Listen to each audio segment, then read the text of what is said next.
tardes. Es para todos nosotros, los miembros de la Junta Directiva Central de esta honorable sociedad científica, dar la bienvenida en esta oportunidad, modalidad híbrida, presencial y virtual, celebrando un reencuentro para todos, esperando nuestra sede, vuestra sede, que será el inicio de muchas reuniones ahora y más adelante, las cuales serán anunciadas de manera oportuna a través de las redes, y de esta manera honrar uno de nuestros lemas, una sociedad de puertas abiertas e inclusiva, iniciando hoy con una conferencia de interés para todos, conociendo la terapia de retracción oral, con la participación del laboratorio Berens, a cargo de nuestra presidenta, la doctora Badel, pediatra poricultor con amplia trayectoria. Compañerita, amiga, hermana, bienvenida, doctora Badel.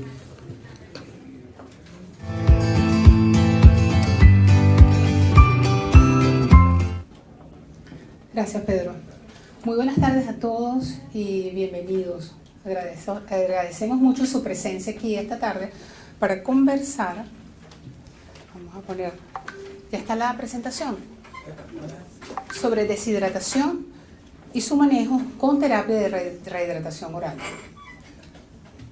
La terapia de rehidratación oral surge aproximadamente en los años 60 y viene a ser una panacea en el manejo de la deshidratación, lo cual trajo como consecuencia favorable la disminución de la mortalidad por deshidratación en diarrea, la disminución de los costos del manejo de esta, y fue una extraordinaria mezcla de agua, electrolitos y glucosa que fue un boom en el manejo de este tema. Quiero comentar que no tengo conflictos de interés con la empresa, que la realización de este tema es producto de una investigación que hice revisando varios protocolos. Entonces, algunas generalidades nos dicen que la deshidratación es un cuadro clínico donde ocurre un balance negativo de agua y electrolitos, y la causa más frecuente que produce la deshidratación es la gastroenteritis. Es una causa importante de muerte infantil y el riesgo de deshidratación es mucho más elevado en niños que en adultos. La edad más común es niños menores de 18 meses y definitivamente el diagnóstico de la deshidratación es un diagnóstico clínico. El parámetro para el diagnóstico de la deshidratación es el control de peso de nuestro paciente. Puede ser extracelular, intracelular, y no existe una prueba diagnóstica de laboratorio exacta, sensible y específica que nos dé el grado de deshidratación. El tratamiento de excelencia, entonces, es la terapia de rehidratación oral, que esto pasó la mortalidad infantil en niños menores de 5 años de 5 millones a menos de 1 millón, actualmente 500.000 niños al año. Sin embargo, nos asombra todavía como no es una terapia que es fácil de aceptar por los padres. A nosotros nos pasa con mucha frecuencia que los pacientes nos consultan que los niños tienen diarrea, y cuando uno le dice a la mamá, tranquila, vamos a darle suero, y le explica cómo va a ser, la mamá se frustra un poco porque ella quiere que le demos un tratamiento, un antibiótico, algo que le pare la diarrea en la inmediatez, y todos sabemos que se trata de un proceso en la mayoría de las veces viral, que con varios días esto va a mejorar, pero si mantenemos optimizamos el estado de hidratación del paciente, el paciente comienza a comer precozmente, vamos a evitar la ida al hospital y vamos a evitar la desnutrición infantil. La deshidratación, entonces, por diarrea aguda, es la patología más fácil de prevenir a través del uso de la terapia de rehidratación oral. Y actualmente se hicieron unos ajustes en las sueros y utilizamos rehidratación de osmolaridad reducida, mucho mejor tolerada. Lo último que se hizo fue anexar zinc, que se relaciona con el mantenimiento de la barrera epitelial, que favorece el crecimiento de las vellosidades intestinales, la función inmune, disminuye los días de diarrea, el volumen de las evacuaciones, y por todas estas virtudes está siendo utilizado y es lo que vamos a conversar hoy. Entonces, la definición de diarrea, de deshidratación, viene que es un cuadro clínico originado por excesiva pérdida de agua y electrolitos. También puede ser causado por la disminución de ingesta de agua o por aumento de las pérdidas, o ambas inclusive. Es un estado hipovolémico que de mantenerse puede ocasionar un shock hipovolémico, donde los principales sistemas que están afectados son el circulatorio, el renal y el sistema nervioso central. ¿Por qué se deshidratan más los niños? Bueno, porque tienen mayor porcentaje de agua corporal, porque el predominio del espacio es mayor, el predominio del espacio extracelular, tiene mayor capacidad de perder agua, porque hay mayor recambio diario de agua y electrolitos, y por la inmadurez del sistema renal de eliminar orinas concentradas. ¿Cuál sería la causa entonces de la deshidratación? Existen varias causas, como por ejemplo ayuno prolongado. Eso lo vemos y es frecuente y nosotros lo interpretábamos de otra manera. La mamá cuando acaba de dar a luz y no tiene buena técnica de amamantamiento, los bebés recién nacidos se deshidratan y nosotros lo evidenciamos cuando pierden más del 10% del peso. La forma de recuperarlos es mejorando el agarre del bebé a la mamá, insistiéndole en que lo debe colocar al seno materno horario para estimular la prolactina y estimular la hidratación del bebé, y luego a lo que comienza fluidamente la lactancia, mejoran, aclaran las orinas y el bebé se hidrata y está mucho mejor. También en casos de niñitos que tenemos enfermos, que tienen inapetencia, hay que cuidar si tiene fiebre y tiene pérdidas, aumento de las pérdidas insensibles, aumentar el aporte de líquidos. En el caso de temas gastrointestinales, por supuesto por las diarreas agudas, los vómitos, las infecciones, síndrome de malabsorción, y cuando hay pacientes adultos, porque esto puede ocurrir en cualquier etapa de la vida, y en las etapas extremas de la vida es cuando más hace efectos, por ejemplo los viejitos que dejan de comer o las personas que ingieren laxantes. En el caso de problemas renales, por poliuria, diuréticos, nefropatías. En el caso cutáneo, cuando hay quemaduras extensas, esas quemaduras que tienen grandes superficies de la piel, también pueden generar desequilibrios hidroelectrolíticos. En casos endocrinos, cuando recibimos pacientes en debut con diabetes tipo 1 o 2, ahí también tenemos pacientes deshidratados. En casos de drenajes quirúrgicos, pacientes con problemas respiratorios, taquipnea, polipnea, pacientes con fibrosis quística. También por error de defecto de cálculos de hidratación, quedan en déficit y entonces hay esos problemas. En relación a la fisiopatología, vamos a hablar de la composición de agua y electrolitos, la osmolaridad, volemia y el equilibrio ácido-base. Aquí vamos a demostrar cómo a menor edad el porcentaje de agua corporal es mayor, y es por eso que tienen la capacidad entonces de deshidratarse más rápido los recién nacidos. En relación a la composición de agua y electrolito, tenemos un espacio intracelular y uno extracelular. El intracelular es rico en fosfatos, en potasio, fosfatos y proteínas. Tenemos el espacio intravascular y el intersticial. Y el extracelular está dividido por el líquido intravascular, que es rico en sodio y potasio. Hay una bomba de sodio y potasio que se encarga de hacer los intercambios iónicos allí. Aquí hay algo que nos va a señalar que el epitelio del intestino tiene transportadores de cloro y sodio y de glucosa y sodio. El sistema cloro y sodio puede ser afectado por infecciones virales, bacterianas, pero el sistema glucosa-sodio no siempre permanece indemne.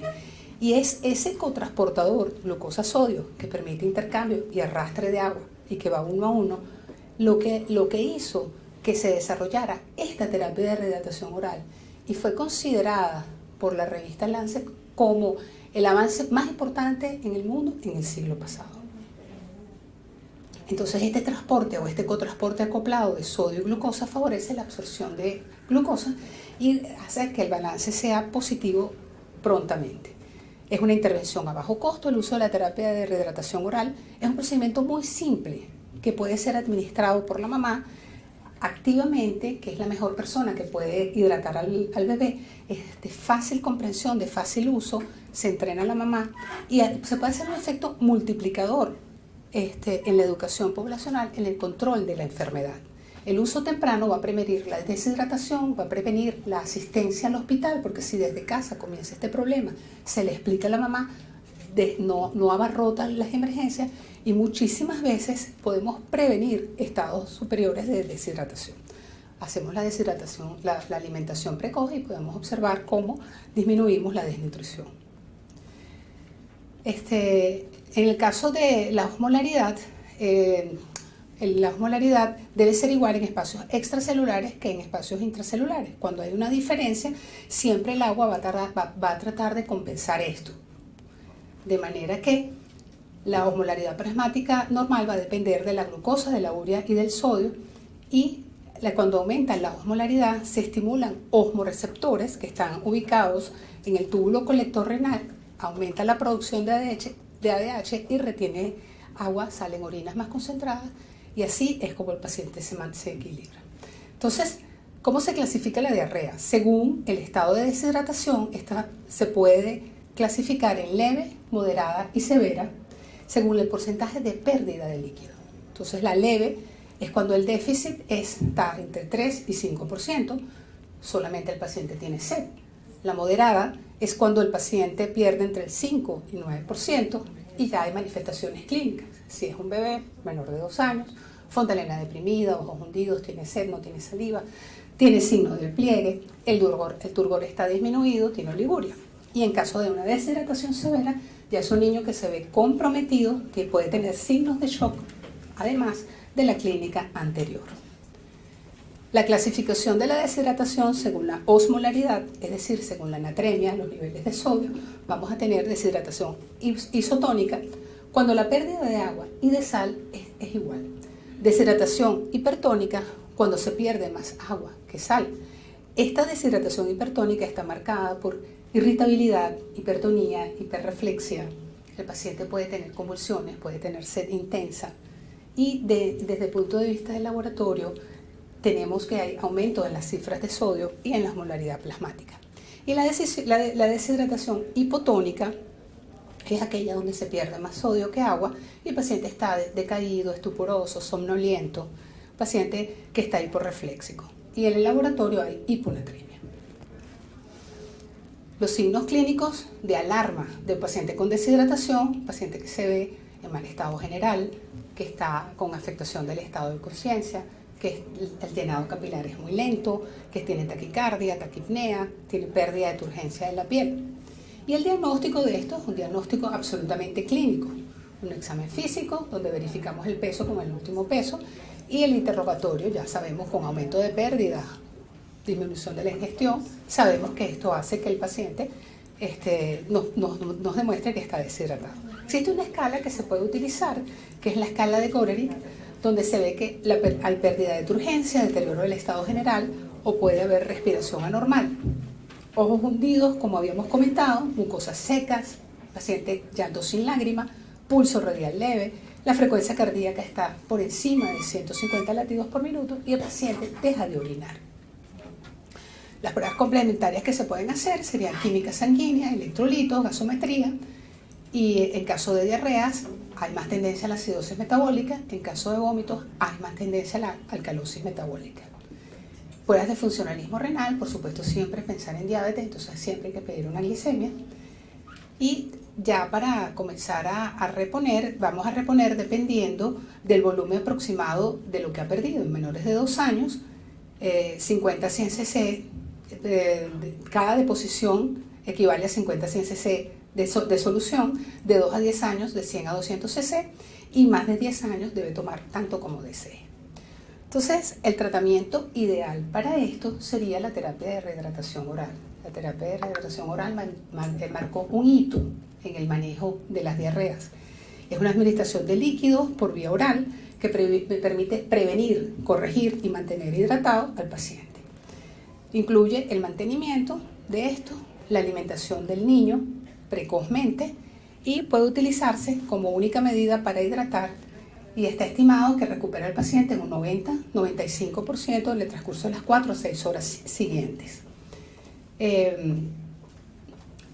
La administración precoz de estos sueros disminuye las visitas de urgencia, los ingresos hospitalarios, disminuye la morbilidad, la mortalidad, reduce 40-50% la tasa de mortalidad intrahospitalaria y permite el empleo de esta terapia de rehidratación oral en el hogar y definitivamente va a repercutir en bajo costo del tratamiento. Las primeras sales de rehidratación oral en los años 60 eran sales que fueron hiperosmolares, tenían 111 miliosmoles de glucosa, sodio 90 mil equivalentes, potasio 20, cloro 80, citrato 10 y la osmolaridad era de 311. Estas sales de rehidratación oral realmente salvaron vidas, pero el sabor era salobre, podía conducir al paciente a la hipernatremia, aumentaban los volúmenes de las heces del paciente y la adaptación que se hizo era de 2:1, es decir, serán 2 tomas de suero y 1 toma de agua para compensar esto. Luego, numerosos estudios y organizaciones científicas, la OMS, UNICEF, la Sociedad Europea de Pediatría, Gastroenterología y Nutrición y la Academia Americana de Pediatría en distintas etapas, comprobaron que bajando la osmolaridad era mucho mejor tolerada y la recuperación era mucho más inmediata. Y es por eso que estas soluciones de osmolaridad reducidas han sido mucho más exitosas. Finalmente, agregándole zinc, que tiene las ventajas que habíamos nombrado de mejorar el sistema inmune, disminuir los días de diarrea, mejorar la respuesta del intestino, pues se demostró que con esta aplicación de zinc era mucho más efectivo el tratamiento. El zinc disuelto en el suero definitivamente es mucho mejor que el zinc dado en jarabe o dado aparte. Esto ha sido estudiado en muchísimos metaanálisis donde habla de las bondades del zinc para ejercer sus efectos en la terapia antidiarreica y mejora esto. Entonces, dependiendo a la intensidad de la deshidratación, al tipo de deshidratación que tenemos, vamos a usar los distintos planes de rehidratación. El plan A de rehidratación va a ser para manejar la deshidratación leve. La deshidratación leve, definitivamente, la única manifestación clínica es sed. El paciente tiene sed. Esto es importantísimo comenzarlo desde la casa. ¿Por qué? Porque esto va a evitar que progrese la deshidratación. Muchas veces la mamá no es capaz de observar, de discernir que esto está ocurriendo. Pero cuando ella se comunica con el pediatra y le dice, ha vomitado 4 veces, ha hecho 6 evacuaciones, ya lo primero que hay que hacer, lo primero que hay que pensar es en indicar el suero para mejorar la hidratación del paciente. Entonces, la forma de dar el suero es poco a poco, con cucharita, con taza, inmediatamente iniciar la alimentación y hacer una consulta oportuna para capacitar a la mamá y para prevenir las complicaciones. En caso que los vómitos sean coercibles o el gasto fecal sea muy elevado, bueno, pues instruir a la mamá cómo reponer las pérdidas. Esto es importante porque el paciente nunca se va a sobrehidratar en este sentido, porque este paciente, por supuesto, con el mecanismo de la sed, a lo que ya está hidratado, ya el paciente no quiere más, orina y todo está bien. No es como la hidratación endovenosa, que nosotros podemos sobrepasarnos y podemos hacer iatrogenia más de lo que nosotros podríamos ayudar. Entonces, en menores de 1 año nosotros vamos a reponer de 50 a 100 cc, como comenté hace rato, eso sería 1/4 a media taza. En mayores de 1 año de 100 a 200 cc, que equivale más o menos a media taza. Y en niños mayores y adultos dar todo lo que desee. Aquí definitivamente es aumentar los líquidos, más de la cantidad normal que él consume. ¿Hasta cuándo? Hasta que orine o hasta que ya no tenga más sed y no quiera más. Si son menores de 6 meses los pacientes, siempre vamos a reiniciar la dieta lo más precoz que es posible. Si son menores de 6 meses, lactancia humana, ahí no hay otra opción. Y si los pacientes son mayores de 6 meses, lactancia humana más alimentación complementaria. Poco a poco, lo que le provoque, trozos pequeños, frecuentes, siempre ser selectivos, preferir las proteínas, preferir los alimentos como por ejemplo los granitos de arroz, plátano, zanahoria, etc.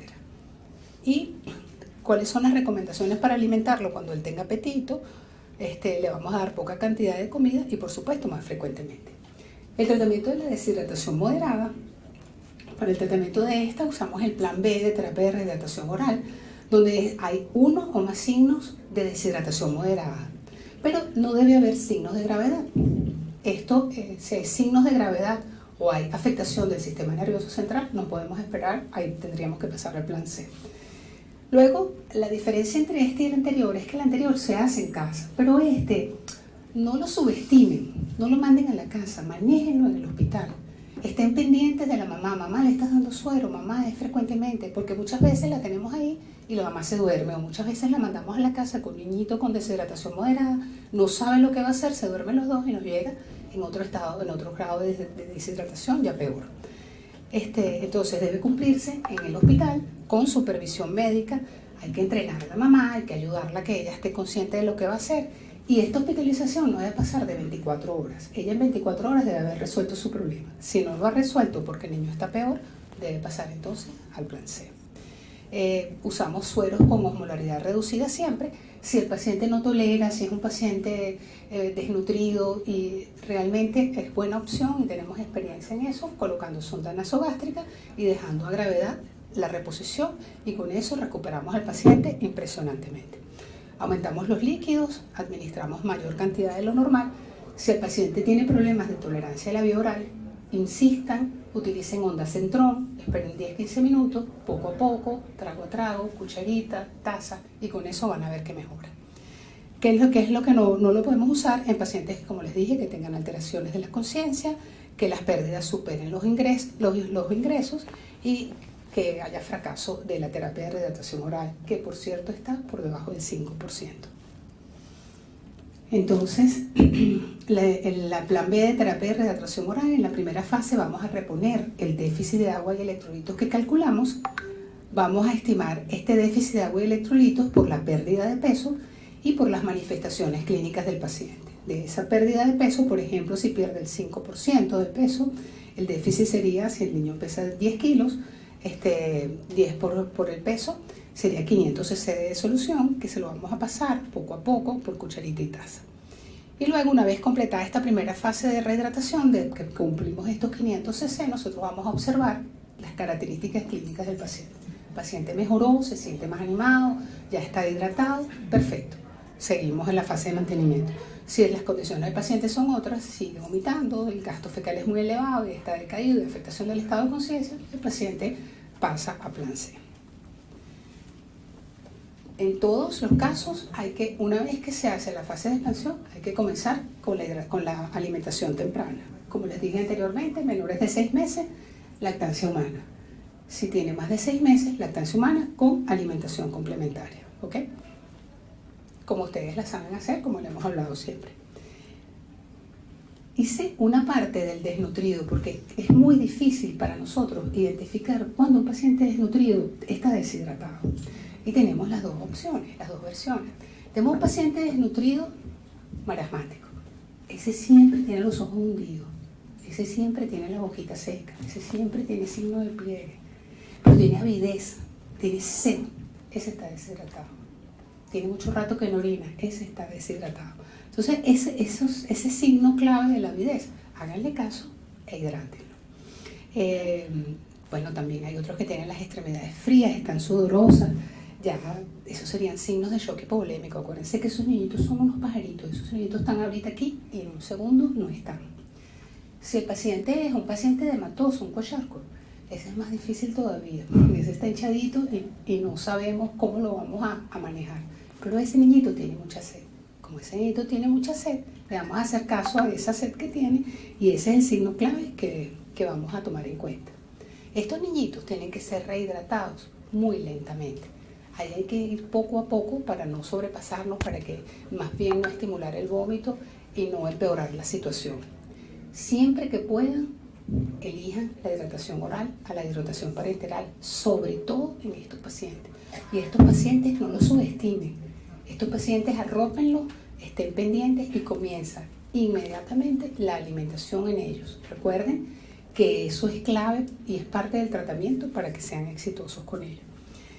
Ellos utilizan un suero especial que tiene, además de los electrolitos un poco más diluidos, tiene la reposición de los micronutrientes, porque para ellos es indispensable. Y ese le traje el nombre, el Resomal, que muchas veces no tenemos en estos casos, no lo tenemos a mano en las emergencias. Pero les voy a comentar que el sobre de sales de rehidratación oral, para diluir en 1 litro, lo diluyen en 2 litros y ya con eso pueden trabajar, aunque no tengan los micronutrientes, pero por lo menos para comenzar, para no dejar ir al paciente. Eso era todo lo que les quería comentar en relación a este tema. En deshidratación, la diarrea aguda y la desnutrición severa marasmático, bueno, aquí vimos que estos sueros disminuyen el gasto fecal, el tiempo de evolución, la reducción de terapia de mantenimiento y bueno, si lo tratamos así, el riesgo a morir baja, ¿ok? Con estas hidrataciones. Entonces, muchísimas gracias por su atención y me encantaría que abriéramos la sala para preguntas, que hay muchos estudiantes y sería fantástico verlos. Así es, vamos a abrir el ciclo, por favor, de preguntas y respuestas para luego darle continuidad a lo que está pautado dentro del directorio de lo que tenemos. Por favor, si hay preguntas, como de costumbre, o quedó todo tan claro. ¡Qué bien! Nosotros cuando estábamos en el hospital de niños hace varios años, ya cuando uno entra en edad, uno siempre empieza a hacer anécdotas.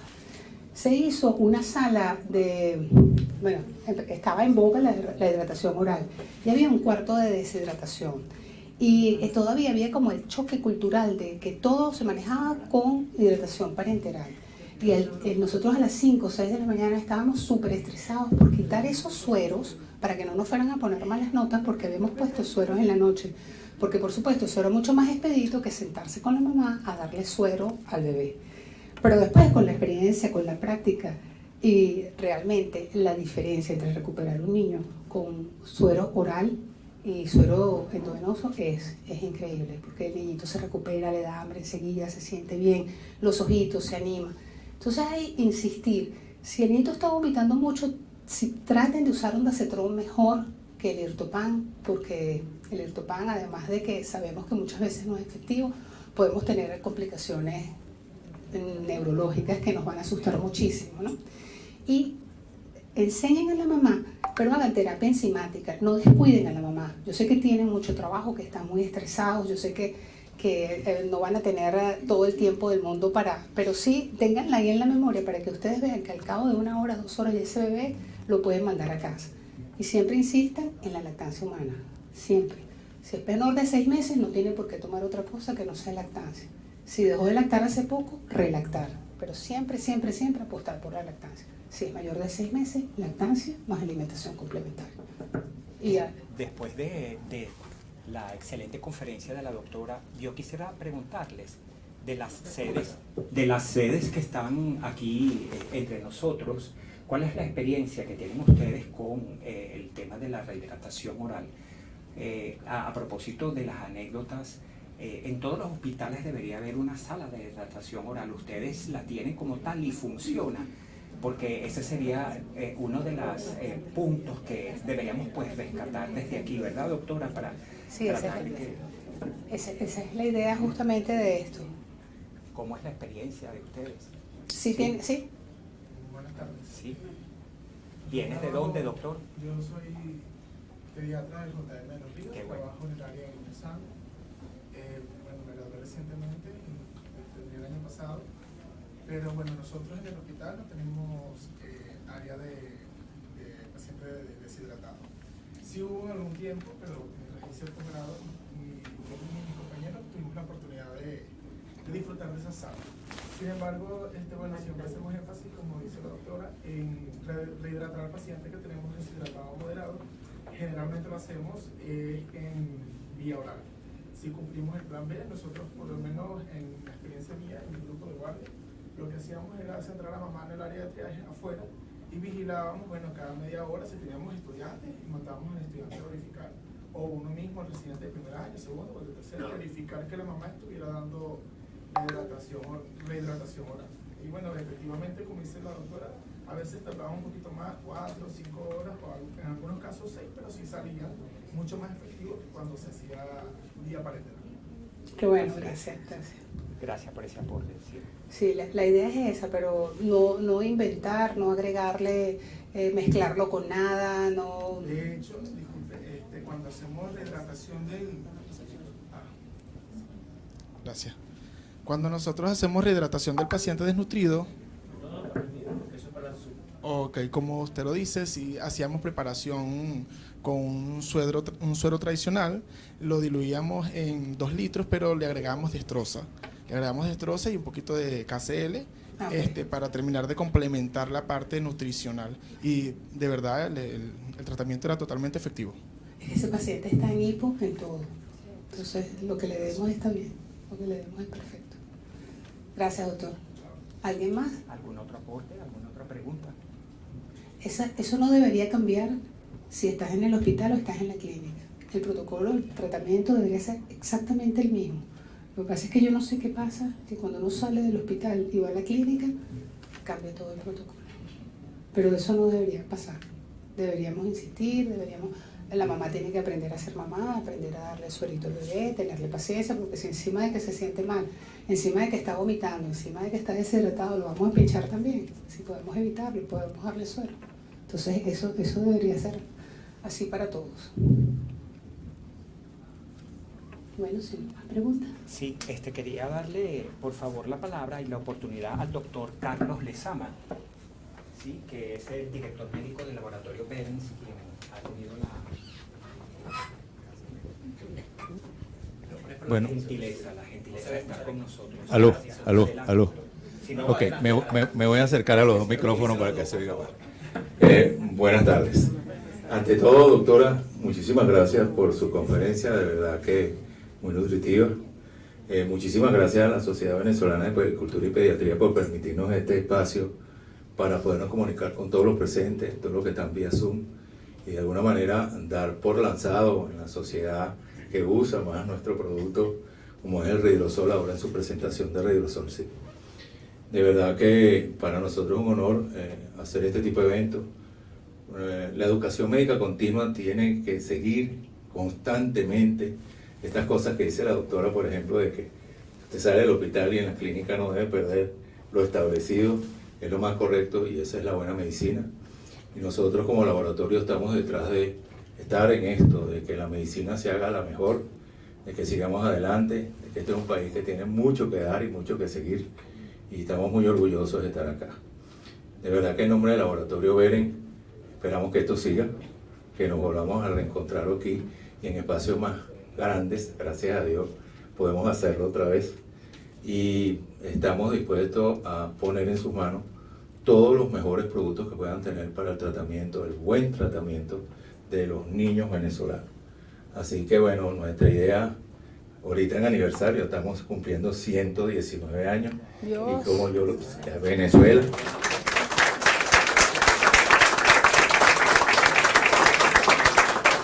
Un laboratorio que no ha perdido su esencia venezolana desde que apareció. Y como dice nuestro eslogan, y me canso de decirlo cada vez en Instagram, gota a gota salvando vidas, desde 1904. Y no se Así han que, ido. y no nos vamos. No vamos. Aquí seguimos y aquí nos quedamos, como dijo alguien por ahí. Así es. De verdad que muchísimas gracias.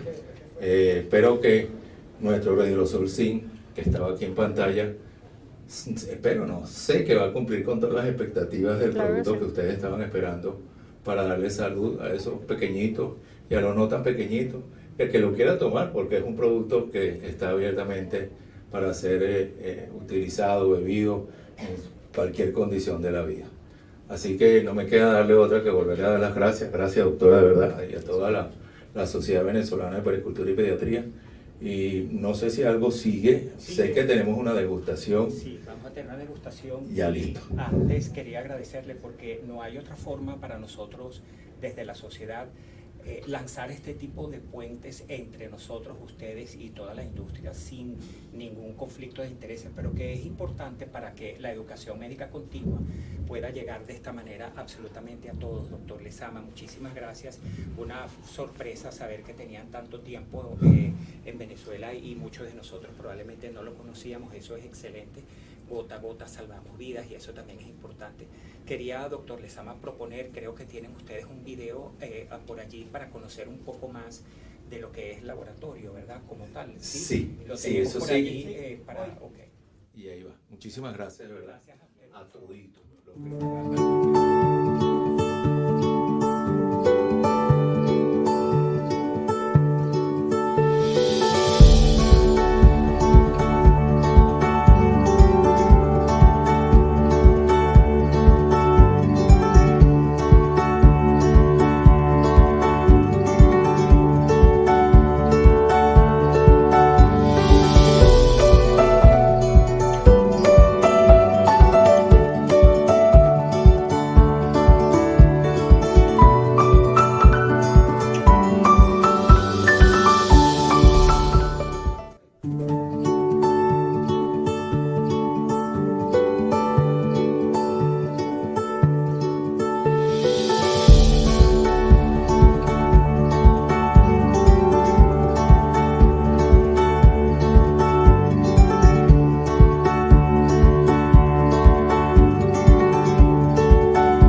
Bueno, de esta manera queremos agradecer la presencia de todos ustedes, a las personas que se encuentran, todos los participantes a través de Zoom. Muchísimas gracias por la concurrencia, tomarse este tiempo para aprender y enaltecernos un poco más desde este punto de vista. Las gracias, por supuesto, a ustedes del Laboratorio Behrens, que son siempre bienvenidos, como lo dijo esta y todas las veces que sean necesarias, en un intento de recordarnos lo que es necesario para nosotros los pediatras, gracias a la gente de Zoom, y nosotros los que nos quedamos aquí, nuevamente agradecer, y estamos invitados a una pequeña degustación en la parte de afuera.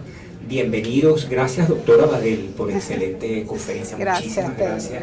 Qué honor para todos nosotros, los miembros de esta junta directiva, que usted como presidenta nos haga todas estas ponencias y nos lleve por este camino a la excelencia, en donde hagamos presentemos a la Sociedad Venezolana de Puericultura y Pediatría como lo que es educación médica continua. Gracias, bienvenidos, doctora.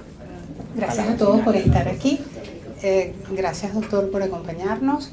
Y bueno, terapia de hidratación oral, aprovechémosla, que es extraordinaria. Gota a gota salva vidas. Gracias.